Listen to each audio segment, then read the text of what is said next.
dereng semeret temen. Kula sudah umur 19 tahun. Tahun 65. Aku wis dadi Banser, Mas. Ketua Banser. Assalamualaikum warahmatullahi wabarakatuh. Salam sejahtera, salam bersatu Nusantara, dan salam sehat untuk kita semua. Tentunya kita seringkali ya melihat fotonya Habib Lutfi bin Yahya yang mengenakan jaket Banser, kemudian pakai baret, kemudian ada ikat merah putih, dan di sana tertulis bahwa Habib Lutfi bin Yahya, Maulana Al-Habib Lutfi bin Yahya, pada saat mudanya pernah menjadi komandan Banser gitu. Ya, ketika saya melihat foto seperti itu ya, gambar-gambar seperti itu, kemudian ada narasinya, saya ini komentar, ya apa sih nggak bisa buat Lutfi bin Yahya? Jangan hanya mengaku sebagai komandan Banser pada tahun 1965. Ya, jangan hanya itu.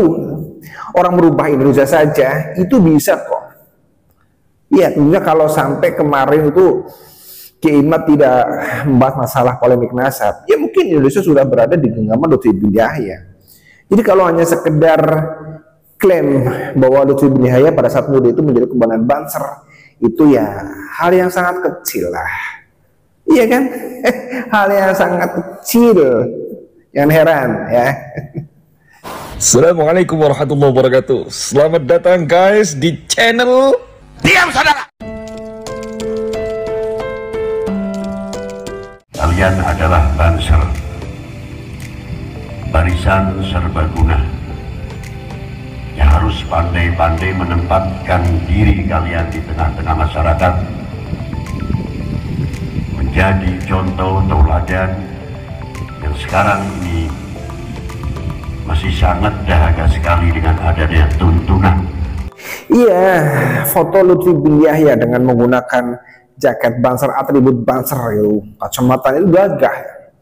Di bawah tertuliskan bahwa Habib Lutfi bin Yahya muda pernah menjadi komandan Banser ya antara tahun 1965 sampai dengan 1970. Ini luar biasa.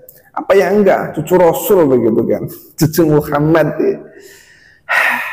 Apa yang nggak bisa sih buat Lutfi bin Yahya? Jadi yang seperti ini adalah bentuk penyelewengan itu. Nggak ada ceritanya Lutfi bin Yahya itu menjadi komandan Banser, itu nggak ada. Karena faktanya menurut administrasi internal dari GP Ansor bahwa pada tahun 1965 sampai tahun 1970 yang menjadi komandan Banser itu bernama Sugiri. Beliau ini adalah dari Lumajang. Jadi bukan Lutfi bin Yahya dari Pekalongan. Enggak seperti itu. Atau mungkin mau ngeles lagi, ya bukan komandan nasional, tapi komandan kabupaten ya. Begitu ya bolehlah. Intinya apa yang nggak bisa sih buat Lutfi bin Yahya? Ya framing-framing seperti ini yang harus kita tahu.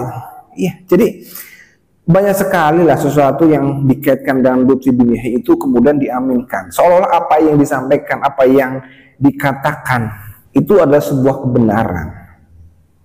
Apa yang nggak bisa sih dari Lutfi bin Yahya?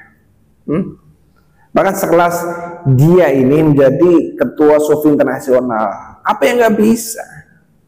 Otomatis ketika torikoh-torikoh di seluruh dunia ini nanti akan dibelokkan menjadi torikoh Alawiyin, itu ya bisa saja. Apa yang nggak bisa dari Lutfi bin Yahya? Ketika dia menjadi anggota One Team Press gitu, ya bisa banget. Apa yang nggak bisa dari dia? Kalau Indonesia ingin mendapatkan barokah, tentunya harus memuliakan cucu Nabi gitu. Cucu Nabi sekarang yang sinkron dan pemerintah yang paling NKRI harga mati itu ya Lutfi bin Yahya. Iya, apa yang nggak bisa buat Lutfi bin Yahya? Apa yang nggak bisa? Kemudian ketika NU ini adalah rumah besarnya para ulama Nusantara, dan saya bukan ulama dari Salafi, Wahabi, Al-Irsyad, Muhammadiyah, bukan. Tapi ulama-ulama Nusantara yang tergabung di dalam Ahli Sunnah wal Jamaah, kemudian jadi An-Nahdiyah, Nahdlatul Ulama. Harusnya kan ya isinya orang-orang NU. Nyatanya Lutfi bin Yahya bisa menjadi Rais Amnya. Apa yang dia bisa buat Lutfi bin Yahya? Sedangkan Lutfi bin Yahya sendiri punya rumah besar namanya Rabithah Alawiyah. Jadi ya Nusantara ini adalah milik Lutfi bin Yahya. Leluhur-leluhurnya dari Sabang sampai Merauke, dari kuburan jasad manusia sampai kuburan kucing atau kuburan goib itu ya, karena kosong, itu pun ada leluhurnya Lutfi bin Yahya. Siapa bin Yahya. Apa yang nggak bisa buat Lutfi bin Yahya? Jadi kalian jangan heran ya, ketika hanya foto Lutfi bin Yahya menggunakan jaket Banser, berkacamata dan atribut-atribut Banser, kemudian ada ikat bendera merah putih, gitu. Kemudian tertulis bahwa Habib Lutfi muda ada sebagai komandan Banser. Gitu. Ya dulu mungkin bangga banget gitu. Oh iya, pantesan saja. Cucu Rasulullah memang begitu, girohnya untuk mempertahankan negara Indonesia ini luar biasa. Jadi pada tahun 1965, cucu Nabi ini pun bergabung dengan Banser, dengan Ansor. Makanya ya Ansor itu sekarang semakin besar, semakin barokah, karena apa? Di dalamnya ada cucu-cucu Rasulullah. Apa yang nggak bisa buat Lutfi bin Yahya? Itu sangat gampang. Makanya ya sekarang alhamdulillah dengan adanya masalah polemik nasab, kita jadi tahu, kita jadi tidak mudah untuk mengiyakan, mengaminkan, bahkan berani untuk eyel-eyelan gitu dengan yang tidak dieyel-eyelkan ya dengan orang lain. Termasuk dulu ketika Ustadz Mahir At-Twailibi itu pernah mengatakan yang tidak baik kepada Lutfi bin Yahya di Indonesia Raya, lantas mengecam Ustadz Mahir. Ya kalian ada ini ya, termasuk saya dulu juga mengecam sih ya, karena ya saya kira Lutfi bin Yahya itu adalah seorang ulama, sehingga apa disampaikan oleh Mahir At-Twailibi ini adalah tidak pantas gitu. Tapi kalau sekarang ya ayo kita kata-katain aja Lutfi bin Yahya ini. Hingga dulu Ustaz Mahir ini meninggal, nggak tahu kenapa, mungkin ada sesuatu yang ya wallahu alam deh, ya meninggal lah, intinya begitu. Tapi kalau sekarang nggak bisa. Lutfi bin Yahya sekarang sedang dia menikmati masa tuanya. Ya ibarat orang menanam, Lutfi bin Yahya ini sedang memanen hasilnya. Ya jadi nikmat gitu. Sekarang kerjanya mulai dari Pekalongan ke Jakarta, ikut bini mudanya gitu ya, ke Pekalongan lagi, menuju Mahya, memberikan barokah kepada muhibbin yang sudah menjadi mukiblog gitu. Paling sekarang seperti itu. Kalau sholawat juga ya terancam untuk tidak hidup lagi.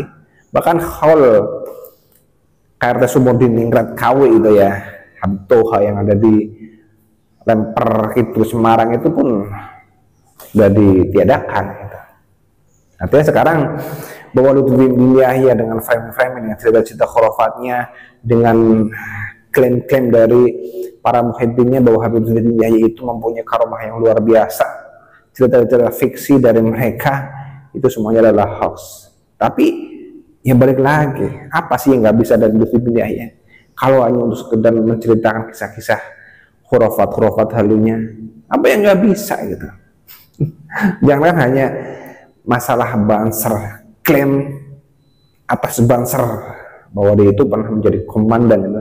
Apa yang nggak bisa? Semua yang ada di Indonesia yang diinginkan oleh Habib Lutfi bin Yahya itu semuanya bisa. Jadi jangan heran ya.